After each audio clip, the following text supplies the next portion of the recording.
Bien, buenos días. Me presento, mi nombre es Luciano Barraza y en esta serie de videos vamos a hacer unas pequeñas demostraciones de resultados matemáticos.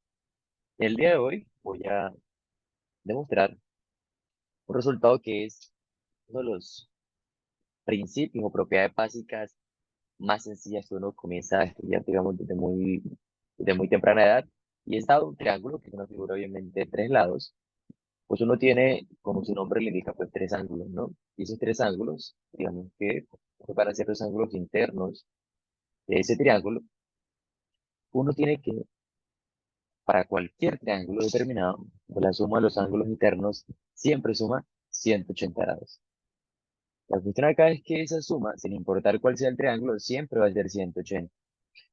Entonces la cuestión que uno pues, se preguntaría es, ¿a partir de qué condiciones o a partir de qué criterio uno puede garantizar que eso en realidad vale para cualquier tipo de triángulo? En efecto, pues uno podría comenzar a testear triángulo por triángulo y podría comenzar a medir. Sin embargo, en matemáticas, como tenemos infinitos tipos de triángulos, infinitos clases de triángulos, pues entonces esa tarea va a ser imposible.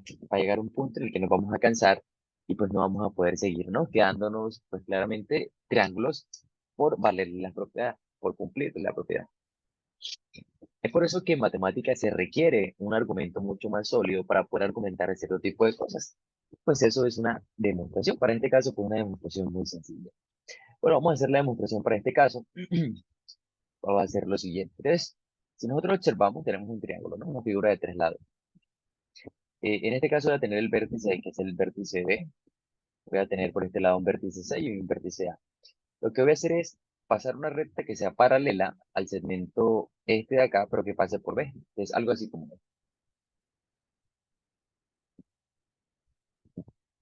esa recta es una recta que yo acabo de construir y que se puede construir claramente. Una recta paralela.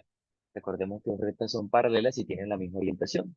Básicamente esas dos rectas nunca se van a intersecar, pues dado que tienen la misma orientación. Es como si fuera la misma, solo que trasladada o desplazada hacia arriba o hacia abajo.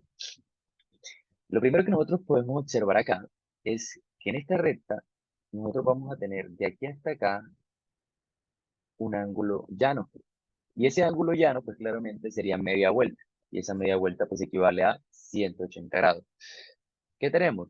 Que la suma de todo esto acá sería 180 grados. Nótese que aquí tenemos un ángulo, vamos a llamar ese ángulo alfa, digamos, y acá tenemos un ángulo que llamarlo, por ejemplo, teta.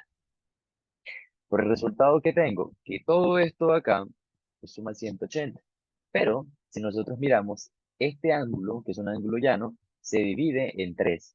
¿En cuáles? Se divide en el primer segmento, que será el segmento de alfa, más el segundo segmento, que será el segmento que está dentro del triángulo, que sería beta, o que sería B mejor, más el último segmento, que sería este segmento de acá, que sería teta.